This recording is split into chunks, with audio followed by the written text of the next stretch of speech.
Good morning বন্ধুরা, সবাই কেমন আছো? আশা করি সবাই ভালো আছো। আমরাও ভালো আছি। আজকে দেখো আমি কী রেসিপি নিয়ে এসেছি। কাটলের বিচি আর মোচা রেডি করে নিয়েছি, ধুয়ে পরিষ্কার করে নিয়েছি। ওখানে আমি জলে কড়াতে জল নিয়েছি, জলে ছেড়ে দেব। এক এক করে ভালো করে পরিষ্কার করে ধুয়ে জলে ছেড়ে দিচ্ছি। আর এখন আমি সিদ্ধ বসিয়ে দেব। আর সিদ্ধ হলে পরে এরপরে আমি এগুলো ভালো করে গুঁড়ো করে নেব। আর এখানে দেখো বেসনের গুঁড়ো নিয়েছি, আর নিয়েছি দেখো কাঁঠাল গুঁড়োগুলো সিদ্ধ হয়ে গেছে। আর এখন নামিয়ে নিলাম। আর একটু একটু খোসা রয়েছে না, এগুলো একটু ফেলে দিচ্ছি, না হলে একটু কিরম কিরম লাগবে না, তাহলে ফেলে দিচ্ছি ভালো করে। আর দেখো পালানো হয়ে গেছে। আর এখন আমি গ্লাসটা নিয়ে গ্লাস দিয়ে ভালো করে একবারে গুঁড়ো করে নেব। নাহলে হাত দিয়ে করলে একটু একটু আস্তে আস্তে থাকবে, এর জন্য আমি হাত দিয়ে না গ্লাস দিয়ে গুঁড়ো করে নিয়েছি। তোমরা চাইলে হাত দিয়েও করতে পারো। আর এই দেখো আমার গুঁড়ো পুরোপুরি হয়ে গেছে। আর এখন আমি এখানে দেবো পুরোপুরি একবার হয়ে গেছে। আর এখন আমি দিয়ে দিচ্ছি পেঁয়াজ, এখন কাঁচা লঙ্কা দেব, আর দেব লবণ, আর এখন দেবো একটু তেল দিয়ে ভালো করে মেখে নেব। আর এখানে দিচ্ছি একটু চাট মশলা দিয়ে ভালো করে মেখে নিচ্ছি। আর মেখে নিয়ে এরপরে ছোটো ছোটো ছোটো করে নাড়ু বানিয়ে নেব। আর এরপরে তোমরা চাইলে এইভাবে করতে পারো, অনেক ভালো লাগে খেতে। আমার মেয়ে তো একটু খেয়ে দেখেছে, বলেছে কি মা অসাধারণ হয়েছে। সত্যি আমিও পরে একটু খেয়ে দেখলাম, ও বলছে একটু খেয়ে দেখো মা।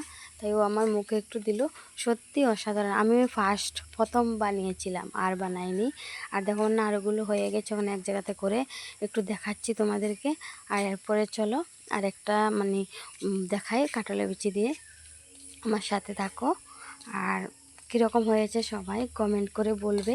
তাহলে কমেন্ট যদি আসে না, তখন কমেন্টগুলো দেখি অনেক ভালো লাগে। আর সবাইকে বলছি স্কিপ করো না, একটু মন থেকে দেখো। আমিও সবার ভিডিও দেখবো, আর দেখে একটা ছোট্ট একটা কমেন্ট করবো। আর এখানে দেখো আমি বেসন, হলুদের গুঁড়ো, মরিচের গুঁড়ো, তারপরে জিরের গুঁড়ো, ধনিয়ার গুঁড়ো সব একসঙ্গে নিয়েছি, নিয়ে মেখে বেসন বানিয়ে রেখেছি। আর রেখে এখন দেখো এই পেঁয়াজ দিয়ে সব মশলা দিয়ে পেঁয়াজ মরিচ সবগুলো দিয়ে মেখে নিয়েছি। আর আমার এখানে তেল গরম হয়ে গেছে, তেলে এখন এক এক করে আমি ছাড়ছি। আর কি বলবো, অসাধারণ দেখতে। আমি এই রেসিপিটা আমি প্রথম করছি, আর কোনো দিন করিনি। আর এখন প্রথমে করছি, মনে থেকে হঠাৎ করে আসলো। আর আমি বলছি মেয়েকে চল আজকে কাঁঠালের বিচির বড়া বানিয়ে দেখব।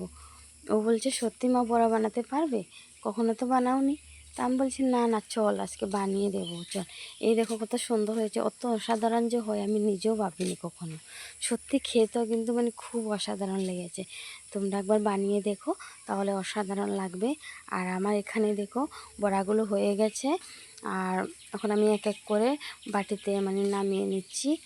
আর তোমাকে আবার বলছি, সব বন্ধুদেরকে অন্তর থেকে মন থেকে হৃদয় থেকে অনেক অনেক ভালোবাসা। তোমরা এভাবে পাশে থেকো, আমিও সবার পাশে আছি। ছোট্ট একটা কমেন্ট করে দেবে, তোমাদের কমেন্ট ধরে আমি তোমাদের বাড়িতে চলে যাব। আর সেখানে গিয়ে তোমাদের ভিডিও কিন্তু মিস করব না। সত্যি ভিডিও কিন্তু দেখিয়ে দেবো। আমি সবার ভিডিও দেখি। আর আমার এখানে দেখো আমার মেয়ে ডান্স করছে। আমার মেয়ের ডান্সটা কীরকম লাগছে একটু কমেন্ট করে বলো, তাহলে ওরও ভালো লাগবে। ও কিন্তু কমেন্টগুলো দেখলে না অনেক আনন্দ পায়, কি বলবো। ও বলছে মা তোমার বন্ধুগুলো না অনেক ভালো, কি সুন্দর ভিডিও দেখে কমেন্ট করছে। কমেন্টগুলো পড়লে তখন মনটা অনেক আনন্দ লাগে। আর ওর ডান্সটা কেমন লাগছে সবাই একটু বলো। আর এখানে দেখো আমি এখন বেশি সময় থাকবো না, চলে যাচ্ছি। সবাই ভালো থেকো, সুস্থ থেকো, টাটা বাই বাই।